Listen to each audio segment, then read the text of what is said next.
Guten Morgen. Wir wollen uns von dir beschäftigen mit Wozo Levi. Ich will von dir mehr eine Anführung zu merken zu unserem Kloster Medweg. Und ich will mit Jünd anfangen mit der vorher wichtigsten Frage, was jeder Mensch sich soll fragen. So, über die Jahreszeit, oder über die Weltgeschichte, kom und taubvoeten dat du als nog immer eine ziekje was, nur diese drei Frauen. So die erste Frau ist von wo? So, wenn Mensch da im Leben geht, du kannst die mit denen begegnen, was du weißt, wenn du abrechtig ist zu dir, dann wird den Verlangen zu weiten, wo komme ich her? Also, das ist nicht diese gleckalte Frau, aber wer sind meine Mama und Papa? Das hat viel mehr mit zu tun mit, wo kommt Mensch her. Jeder Mensch ist so ganz anders als all die ewige Schöpfung, dass diese Frau fehlt eine Schäde Antwort. Wir beschäftigen uns mit dieser Frau sehr viel in der Kirche. Und wenn wir uns hier uttauschen, ich weiß nicht, wir würden eine sehr gesunde Antwort kriegen für, wo kommen wir her? Was mit Menschheit so besonders? Aber das ist eine Frage, wo wir uns vielleicht so mehr engen, wenn wir erst mal eine interessante Spaziergang haben, wo nicht interessant ist, dann können wir diese Frage abdecken und sagen, okay, was mit Menschheit so besonders? Dort von alles, was wir sein können, sind Menschen was Besonderes. Du hast einen Teil durchhängen. Dann habe ich eine zweite Frage, wo du fehlt, eine Antwort zu geben. Weil erst wir reden, was dann die zweite sein. Da war ich noch mit Luther. Okay? Wer sie ist. Wenn wir an die Lebensgeschichte oder eine Weltgeschichte anschauen, dann fragen wir uns so eine leichte Frage, okay, von wo kommt das mit der Menschheit? Und du sind all diese verschiedenen Antworten. Also, wir können sagen, die Upen sind unsere Großpapa, oder wir können sagen, die Welt ist einmal abgeknallt und dann erst von daher auf die Menschen, oder wir können uns sagen, Gott hat uns gemerkt und Gott hat was geschädigt gemerkt. Aber dann habe ich eine zweite Frage, wo wir würden sagen, wer sehe ich, und das hat zu tun mit unserer Identität. Du hast Marvin und danach all mit geschaffen.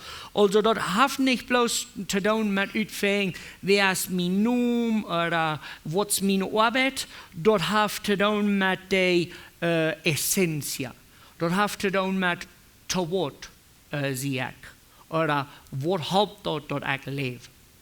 Und das ist eine Frage, wo jeder einer von uns soll eine Antwort für haben persönlich. Also, wo hat Gott die Idee hat, die zu merken? Und du fehlt eine gescheite Antwort für. Dann habe ich eine dritte Frage, was wir hier wollen bieten. Und das wieder, was Johnny sich all wird zu sein.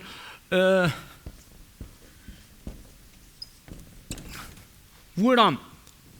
Oder ich war hier noch ein paar Beispiele. Warum sie hier? Okay? Was hauptsächlich dort ich mein Leben lebe? Und wenn wir abrechtig sind mit dieser Frau, du sind so wenig Menschen auf der Welt, was diese Frau kann beantworten. Das ist traurig, uns zu nennen zu lassen und zu sein, wie viele Menschen leben bloß. Oder, man soll sagen, die sind bloß lebendig. Du sind so viele Menschen, die haben noch zweimal eine Antwort gekriegt für, wo so sehe ich, und das ist an. Und solange wir nicht im Proposito finden, eine Ursache zu leben, dann wird das Leben sowieso nicht sein mehr. Ich würde hier so gleich ein so einfaches Beispiel zu geben. Wenn du ein Kind eine Arbeit abgibst, besonders in der Schule, man muss sagen, die sollen Historie in Mexiko lernen. Das erste Ding, was ein Kind beifällt, ist, warum soll ich dort weiten? Okay? Ons menschlicher Instinkt ist, wir wollen nicht Verdammtheit tun. Wir wollen nicht Verdammtheit uitgenutzt werden. Dat meint dan ook zoveel dat jeder Mensch heeft dat ben en verlangt te weten dat ik leven niet verdammt heb. En dat is een vrouw wat zo nodig naar antwoord fehlt. En vielleicht weil jemand met een huisstemme mal een ganze Buch voll schreiben über, wieso bist du hier? Woran zie ik? Wat is de oorzaak voor mijn zijn? Dan haben wir hier so aber noch eine sehr interessante Frau, wo wenig Menschen gleichen von zu reden, wo sie nun dort. Die Frau von wo sie nun dort ist eine sehr besondere Frau. Allemann haben eine ganz klare Meinung über Sterben. Das sind hunderte verschiedene, aber jeder Mensch hat eine ganz klare Meinung über Sterben. Die Meinung kann sein Unsicherheit, aber das ist da noch eine Meinung. Jeder einer von uns hat nicht bloß die Privilegien, aber die Pflicht, sich mit dieser Frau zu beschäftigen. Was ist nun dort? Und das ist eine sehr jährliche Frau. Also, wir fangen an mit, wo komme ich her? Wer sehe ich? Warum sehe ich hier? Und dann, was passiert mit mir, wenn ich gestorben bin? Die erste Frau, die hier steht, ist diese. Warum sehe ich hier? Diese Frau, die will wir in der Macht beantworten als Zweck. Wir haben einen sehr gesunden Anfang. Ein paar Jahre zurück, wir eine Handvoll Menschen, wir sollten das, und wir schreiben ein Glaubensbekenntnis voll, was wir glauben, wir erkennen die Bibel als Gottes Wort, und wir sehen uns so, mag Gott sein Wort uns den Weg weisen. Das ist wunderbar, wo Gott uns geführt hat. Wir wussten, wir sind nicht schwach, was unglaublich gesehen ist, mit Menschen, die kommen, die nur diese Wahrheit sehen, wo wir in der Bibel finden. Nu bleibt uns die Frau zu Frau, persönlich, aber auch als Gruppe. Woran sind wir hier? Was ist die Ursache für den Kommen? Was ist die Ursache für den Gehen? Wieso bist du, wo du bist? Diese Frau Nummer 3, die entwickelt sich an und wieder. So, ich war hier von dem Diagramm mal, hoffentlich finden wir ein Teil durch. So, wenn wir diese Proposito an ein paar Gruppen andeilen, dann würde ich sagen, als Christ können wir ein Teil Ursachen, wieso wir hier sind. Was ist eine Ursache, wieso Gott uns hat hergestellt?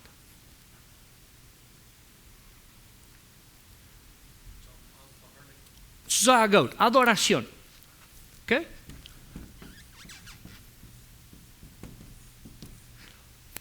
Gott hat uns hergestellt, Gott Verherrlichung bringen. Das sind wir. Das ist ein ganz bekannter Konzept für uns. Uns Leben ist, Gott Verherrlichung zu bringen. Wir haben dann auch ganz klar dort als Christen hier wie taub.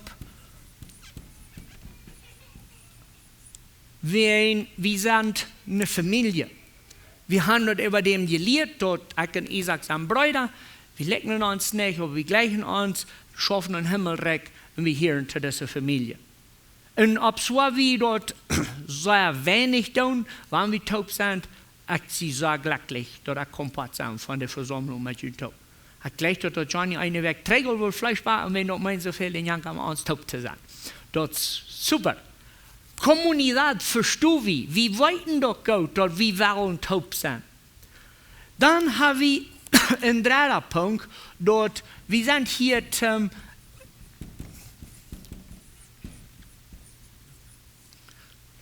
wir wollen unbedingt als Christen abwachsen im Glaubensleben. Und dort haben wir ein Discipulado, also Jünger mit einem Jünger. Und dort ist von was Jesus aber will, wie noch nicht gestorben. Und wir verstehen dort der Judei ist, wir wollen wissen im Jesus und wir wollen immer wissen, was wir Christus ähnlich sind. Und dort wurde ich dann ein Diszipular. Wir haben ein Ziel. Wir wollen uns Luten von der Bibel belieben, so lange, bis wir im Himmel sind. In das Leben als uns streben, bloß Christus ähnlich zu sein. Dann haben wir einen vierten Punkt, wo wir, meiner Meinung nach, sehr fein hantieren. Wir sind hier in einer Welt, dort Gott uns brücken kann zum Dein. Und dort verstehen wir. Ich glaube, diese Feuerpunkte, die haben wir als Gemeinde so klar. Und ich freue mich darauf. Ich bin dankbar, dass ich mit YouTube kann diese Dinge erleben. Aber ich finde, dass ich die Schuld daran, dass ich von dem 5. Punkt nicht viel geschafft. Der 5. Punkt, was unbedingt hier teuer ist,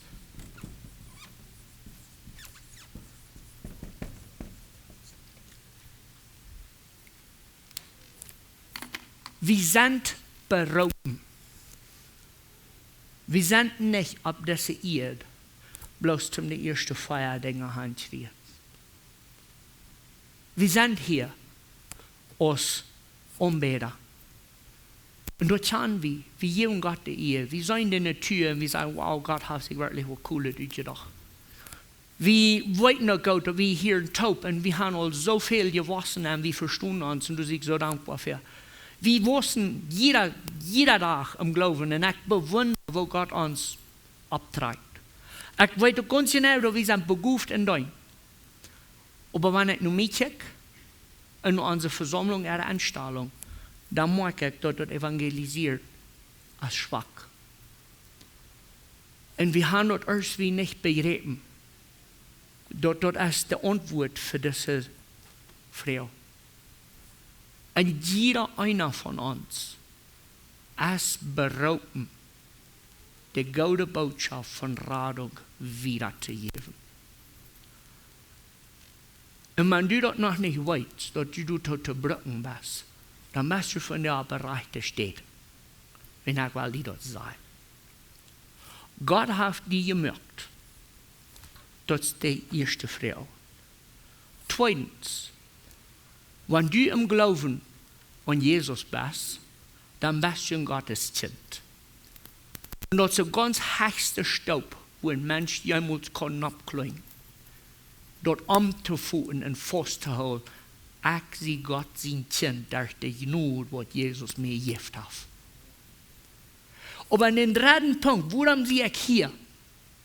Dann haben wir uns ein bisschen so angeschlossen an uns selbst, dann haben wir uns gefangen, dann sagen wir, naja, ich sehe nicht gerade, ich kann Gott anbeten, ich verstehe mich fein mit meinen Brüdern in der Kirche, und ich verstehe nur fein hier und da Peter fuhren. Ja, du.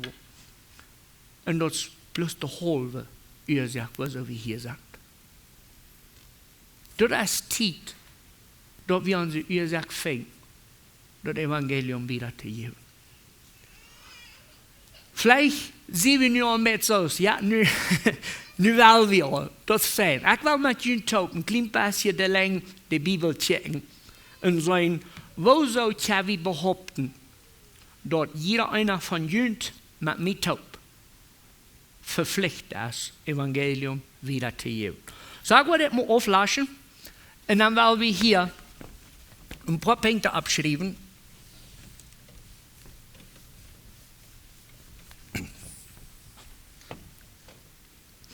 Über Evangelismus. So, der Umfang von der Botschaft wiedergeben, wird einmal sein, wo fängt der Judei in der Bibel an, dort wir sollen das Evangelium wiedergeben.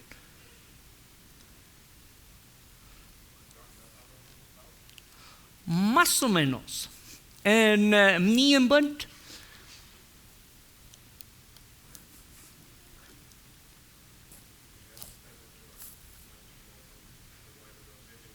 Gut. So, Matthäus 28, Vers 19 und 20, dort schauen wir uns die La Gran Commission.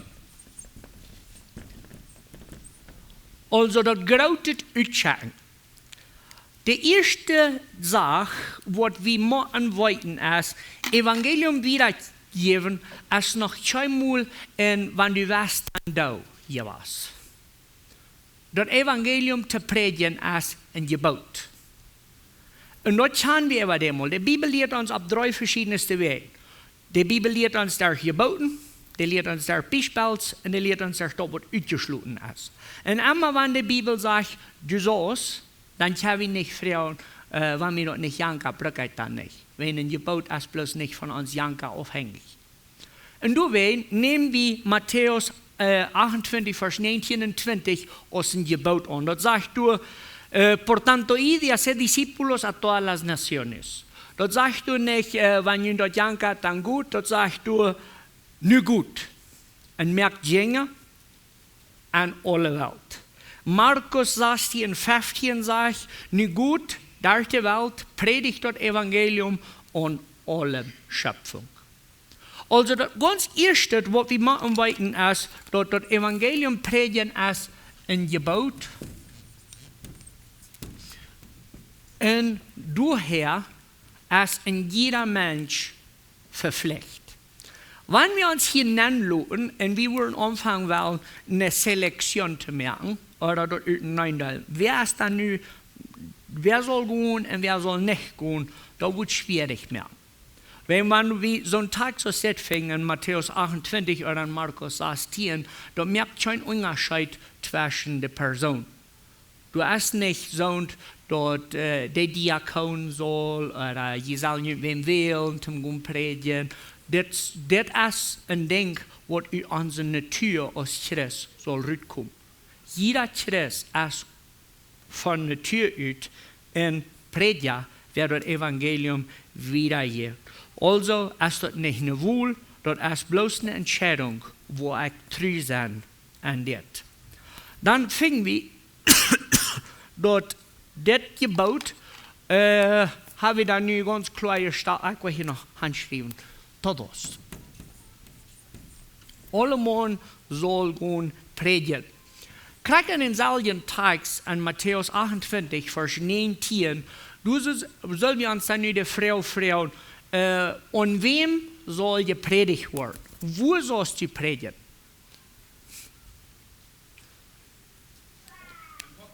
Am Pottes. Okay? Am Pottes. Was sagt der Text? Ihr habt in der Bibel aufgemerkt. Matthäus 28, Vers 19. Was sagt er da? Wo allerweil soll gepredigt werden? Okay. So, wenn du sagst, die ganze Welt, da meint dann so viel, dass kein Mensch, der nicht in Christus ist, ausgeschlossen, das Evangelium zu hören. Oder, wie kann das auch anders sein, wir können nicht lesen, wem ja und wem nicht. Das Evangelium ist universal. Auf Spanisch sagt dort, todas las naciones. Da meint so viel, dass das Evangelium ist eine Gelegenheit für alle Menschen, Radung zu kriegen. Das meint, dass du und ich sollen eine Switch überholen und sagen, okay, ich sehe geschickt worden, das Evangelium zu predigen, und ich brauche keinen Unterschied mehr an, wo, wie, was, alle Menschen soll die Gelegenheit haben, das Evangelium zu begegnen. Johannes 3, Vers 16 sagt uns sehr klar, dass Gott seine Leib, der ist nicht ausgelesen für ein Jahr und für ein Jahr. Dort sagt Gott schickt Jesus auf die Welt, dort alle Menschen, wer du willst, an Jesus glauben, soll ewig Leben haben. Diese Idee ist wichtig, im Denken zu holen, weil wir denken an Evangelium wiedergeben. Dann fragen wir uns die Frau, würde ich das? Also, ich würde gleich in die Frau nur die Hand abheben, aber ich würde das nicht tun. Frag ihn bloß selbst. Wenn wir nun denken an, okay, das ist ein Gebot, wo du sagst, ich soll ein Evangelium wiedergeben. Zweitens, ich soll nicht einen Unterschied machen. Wenn er mit mir begegnet, dann soll ich Evangelium mitteilen. Dann flottert uns. Und ich stehe weil ich tue, ich sehe, der wird auch dolce Angst haben. Diese beiden Dinge anzufügen und sagen, ja, Ik han gebouwd, ik kan predigen en ik predig. Doe ik ze. Dat is veel leichter gesagt als je doet. Deswegen is het zo wichtig dat we niet hier zo abheren met dit gebouwd. De mission van het evangelium wiedergeven, die is niet van ons afhängig, die is van Heiligen Geest afhängig. Door es wurde gezegd, wenn ja gruselig ist. Dat sagt in Apostelgeschichte 1, Vers 8, wenn ihr den Heiligen Geist gekriegt habt, der wird ihnen Kraft geben, und dann wird ihr Zeugen sein, allerweg. Dat heeft niet te doen met wat beroep, oder wat grootvredig, oder wat begoofd u bent met me reden. Dat heeft te doen met den Heiligen Geest en die, wie du werken kan. En zum Beispiel sehr klar merken, habe ich den Apostel Petrus. Petrus, wie grootvredig, was das ist Wirklichkeit wird.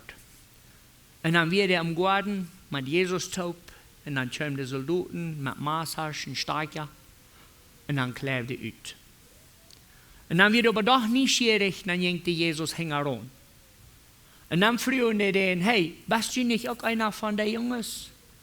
Und dann sagt er, na, nou is het hand. Und der verlässt Jesus 3 Mal. Und wer weiß, vielleicht bist du auch einer von denen. Vielleicht bist du ein Christ, du hast Jesus alle bei dem Zahn gelehrt, und dann bist du irgendwo an dieser Sache von Evangelium, und dann zu Gott lässt es an. Weet je, Petrus, der hat eine Begegnung mit dem Heiligen Geist. Und der sind taub, und du sind 120 Menschen. Und dann auf einmal hier in dem Wind rüsen. Der Heilige Geist fällt drauf. Und alle Mann kriegt den Heiligen Geist. Und weißt du, was das erste ist, was Petrus befällt zu tun? Predigen. Und der geht in den Tempel, und ich stand nicht so fair, dass so ein Bank sie gelassen ist und abgekroppen. Und der predigt, so es noch niemals wer gepredigt hat. Das ist wichtig, dass du und ich bewusst sind, dass die Arbeit von Evangelium wiedergeben, der hängt nicht von dir auf. Das ist den Heiligen Geist seine Wirkung an die. Johannes 15,5 sagt Jesus, ich sehe den Weinstock, die sind die Reben. Wer an mir bleibt und ich an ihm, der bringt ein Doilfrucht. Und mir krijg je nichts. Evangelium wiedergeben ist eine Mission, die wir nicht allein angehen. Der Heilige Geist ist Part von dieser ganzen Sache. Dann haben wir nu all ein Teil gelehrt. Also, wir sollen gehen, wir sollen alle gehen, und wir wissen ganz genau nu, dass wir sind abhängig vom Heiligen Geist, dass das kann Wirklichkeit wird. Wenn wir dann in Punkt Nummer 4 nennen, dann ist du die wichtigste Frage für uns von dir. Wir können nicht erwarten zu predigen, wenn wir das Evangelium noch nicht selbst voll angeführt haben.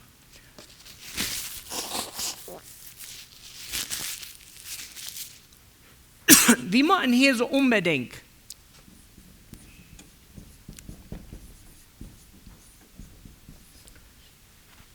ein Zeugnis bieten. Kein Mensch soll sich an die Aventura nennen, das Evangelium wiederzugeben, bitte, er selbst als Part von der Geschichte.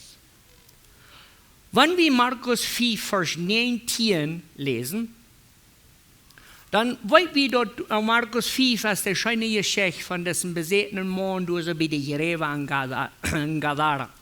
Das Mann ist frei geworden, und den Jungen hat bis zu sagen, bis du bei Jesus zu bleiben. Und da kann ich verstehen, wenn ich mir dann anlade, manche Jereva leben, nackig sein, verwöhnt, wer weiß wie lang. Nu kwam Jesus toe en hij maakte das man vrij. En dan is das man zijn aanstelling, hey Jesus, ik wil met die metgaan. En dan zegt Jesus toe in 5:19 te deze man, no, du kannst niet met mij metgaan. Mir fehlt dort an die.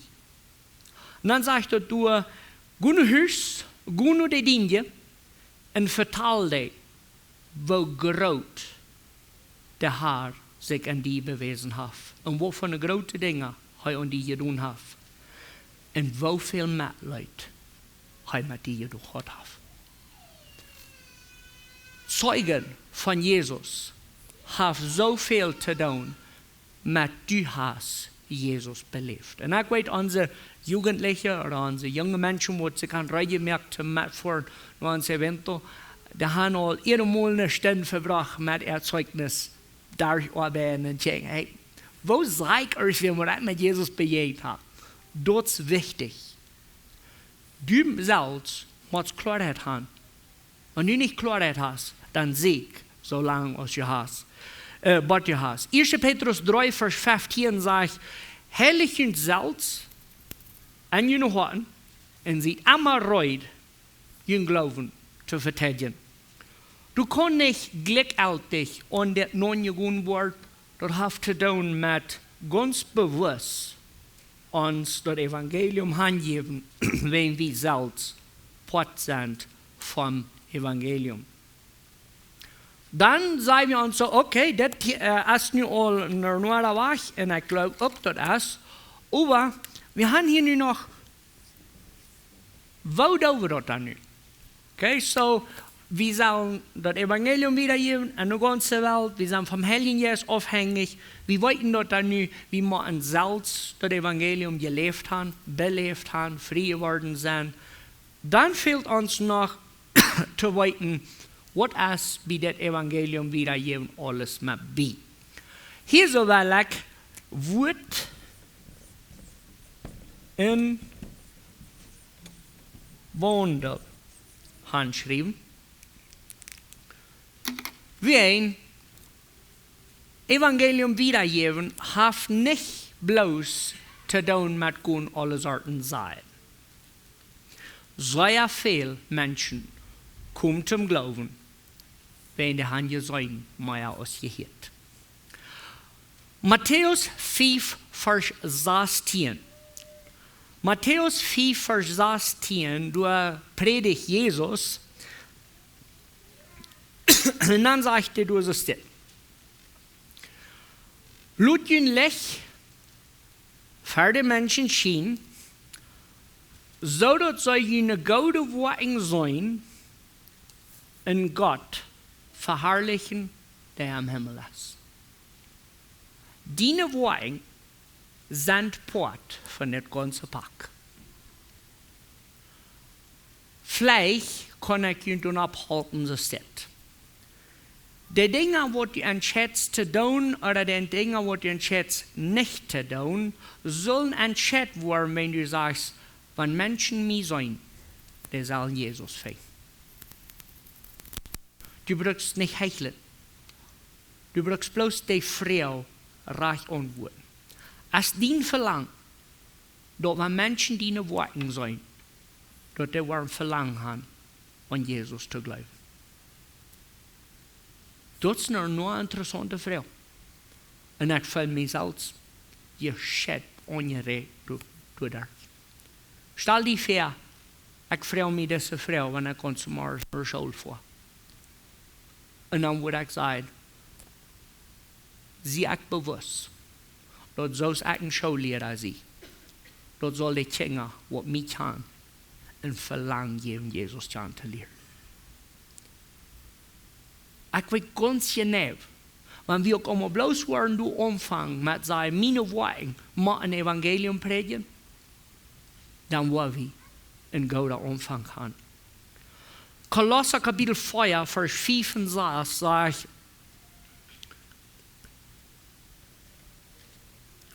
leeft, wees,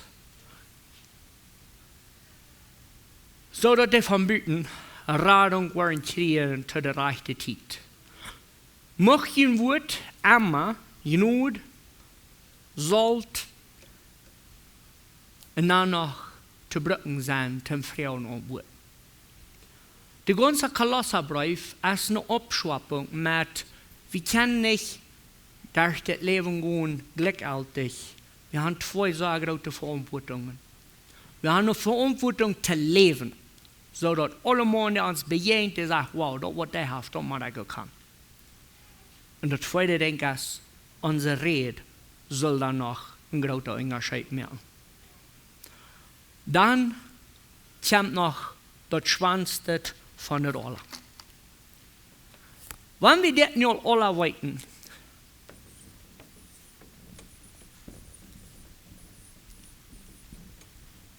dann bleibst du nicht bloß nach der Frau.